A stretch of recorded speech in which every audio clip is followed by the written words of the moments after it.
नमस्कार दोस्तों, जय हिंद, वंदे मातरम।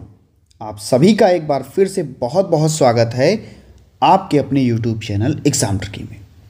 जैसा कि दोस्तों अभी कुछ देर पहले हम लोगों ने डीएड आईडीडी का जो पेपर आज हुआ था उसको सॉल्व कर लिया था, इंट्रोडक्शन टू डिसेबिलिटी का। और अब जो हमारे डीएड एचआई के स्टूडेंट हैं, इनका जो पेपर आया था इंट्रोडक्शन टू डिसेबिलिटी का, उसको हम लोग सॉल्व करेंगे। दिनांक 17/1/2025।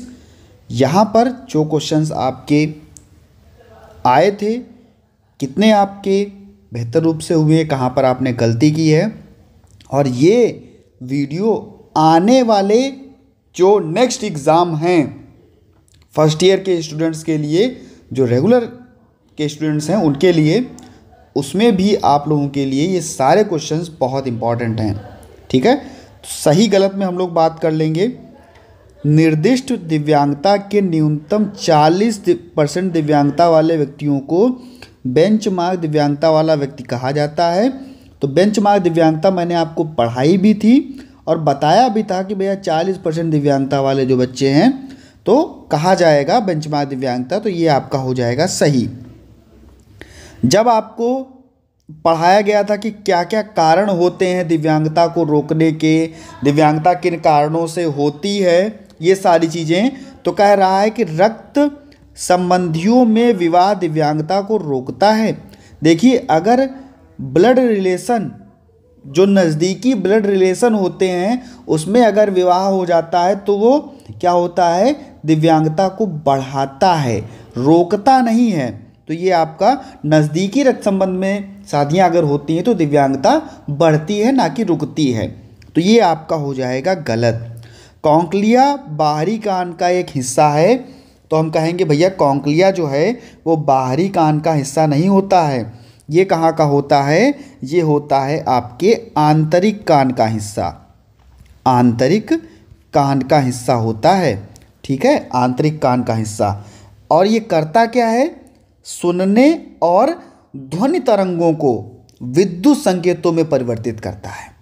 ठीक है, सुनना और जो ध्वनि तरंगे हैं इनको किसमें, विद्युत संकेतों में परिवर्तित करता है। ठीक है, क्वेश्चन नंबर 4 आपकी स्क्रीन पर है। भारतीय पुनर्वास परिषद, जिसको हम लोग आरसीआई के नाम से जानते हैं, और आरसीआई के जब आप लोगों ने कार्यों को पढ़ा होगा, वहाँ पर मैंने बताया था कि जो भी पुनर्वास पेशेवर हैं, कर्मचारी हैं, इन सभी का पंजीकरण यानी कि आरसीआई का रजिस्ट्रेशन, ठीक है, रजिस्टर बनाए रखती है, बिल्कुल बनाए रखती है। तो ये आपका क्या हो जाएगा, ये आपका सही हो जाएगा। ठीक है, तो यहाँ पर हमने पहला सही किया, दूसरा हमने क्या किया, गलत किया, तीसरा भी गलत किया, चौथा सही। और सेरेब्रल पाल्सी एक गैर प्रगतिशील दोष है। तो सेरेब्रल पाल्सी की जब मैंने परिभाषा पढ़ाई थी तो तुरंत बताया था कि सेरेब्रल पाल्सी एक अप्रगतिशील अवस्था है। अप्रगतिशील यानी कि गैर प्रगतिशील। ये भी आपका सही हो जाएगा।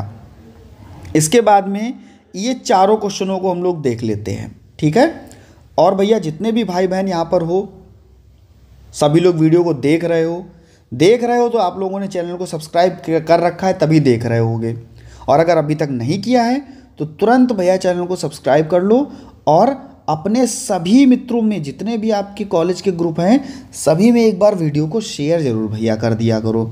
ठीक है, क्रेटेनिज्म की कमी के कारण होता है विटामिन, आयोडीन, प्रोटीन या आयरन।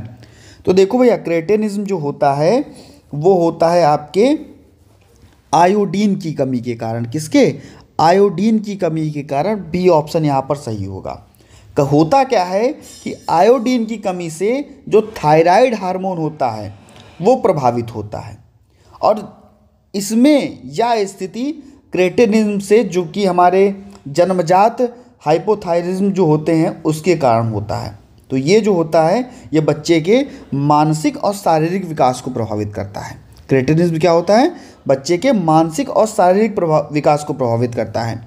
ये किसकी, आयोडीन की कमी से होता है। यहाँ पर आपका बी ऑप्शन जो है वो सही हो जाएगा। ठीक है, इसके बाद में अगर हम लोग बात कर लें आपका क्वेश्चन नंबर 3, तो कह रहा है गति और समन्वय, क्वेश्चन नंबर 2, एक अबाधित बच्चा वर्ष की उम्र में दूसरों से को देखकर मुस्कुराना शुरू कर देगा, बच्चा सोशल स्माइल करना शुरू करेगा। तो जब हम लोग सोशल स्माइल की बात करते थे तो या तो अगर हम लोग यहाँ पर वर्ष तो ऐसे ही काट दो भैया, वर्षों में नहीं होगा, ठीक है, माह में होगा, या कभी कभार आपसे सप्ताह में दे देता है। अगर सप्ताह में दे देगा तो आप लगाओगे 6 से 8 सप्ताह, ठीक है, 6 से 8 सप्ताह, और 6 सप्ताह यानी कि अब आप जोड़ लो लगभग 1 से 4 माह। ए ऑप्शन आपका बिल्कुल सही हो जाएगा। यहाँ पर बी ऑप्शन था, यहाँ पर ए ऑप्शन है। गति और समन्वय को प्रभावित करने वाली एक न्यूरोलॉजिकल स्थिति को कहा जाता है। देखिए, हमने जब पढ़ा था स्पेसिफिक लर्निंग डिसेबिलिटी, विशिष्ट अधिगम अक्षमता जिसको हम लोग बोलते थे, तो वहाँ पर डिसलेक्सिया, लेक्सिया यानी कि पढ़ने से संबंधित हमने बताया था, डिसग्राफिया ग्राफ यानी कि लिखने से संबंधित मैंने आपको बताया था, डिसकैलकुलिया यानी कि गणित से संबंधित बताया था। तो न्यूरोलॉजिकल स्थिति आपकी डिस्प्रैक्सिया यानी कि डी ऑप्शन आपका सही हो जाएगा। गुणसूत्र में 21वीं जोड़ी में ट्राइसोमी, अरे जब 21वीं जोड़ी में ट्राइसोमी होता था तो मैंने आपको क्या बताया था कि भैया 46 गुणसूत्र, अगर जोड़े की बात करें तो 23 गुणसूत्र, अगर भैया बच्चा डाउन सिंड्रोम होगा तो 21वें गुणसूत्र में एक और गुणसूत्र जुड़ जाएगा, और उसी को हम लोग ट्राइसोमी के नाम से जानते थे। तो ये क्या होगा, सी ऑप्शन जो है वो आपका बिल्कुल सही हो जाएगा। इस प्रकार से आपके ये क्वेश्चंस हो गए। आगे हम लोग बढ़ते हैं और आगे के क्वेश्चनों पर भी चर्चा कर लेते हैं। यहाँ पर है विकलांगता को परिभाषित करो। भैया 1.2 में आपको मैंने सभी की परिभाषा बताई थी, क्षति, अक्षमता, दिव्यांगता, सभी की परिभाषा बताई। रिहैबिलिटेशन और हैबिलिटेशन की भी परिभाषा आपको पढ़ाई है मैंने, ठीक है, तो ये वहीं से आपका ये आ गया, ठीक है। इसके बाद में हम लोग दूसरे क्वेश्चन पर अगर चर्चा कर लेते हैं तो दूसरा क्वेश्चन है आपका, हार्ट ऑफ हेयरिंग वाले व्यक्तियों का श्रवणांश कितना होता है। भाषापूर्ण दोष, दिव्यांगता के कोई प्रसवोत्तर कारण लिखिए। यहाँ पर आप यूनिट 1 में ही आप पढ़ लोगे जा कर के इसको। इसके बाद में गृह आधारित शिक्षा हस्तक्षेप बहुत ज़रूरी है। इसके बाद में ISL, ठीक है, इंडियन साइन लैंग्वेज। इसके बाद में क्या है,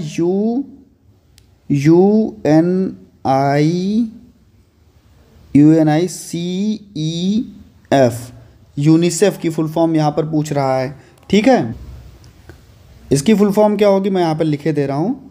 यूनाइटेड, मैंने पढ़ा रखी भैया ये भी आप लोगों को, यूनाइटेड नेशंस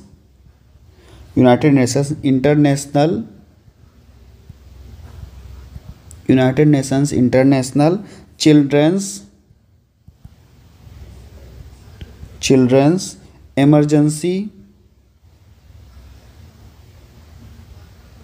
इमरजेंसी फंड, ठीक है।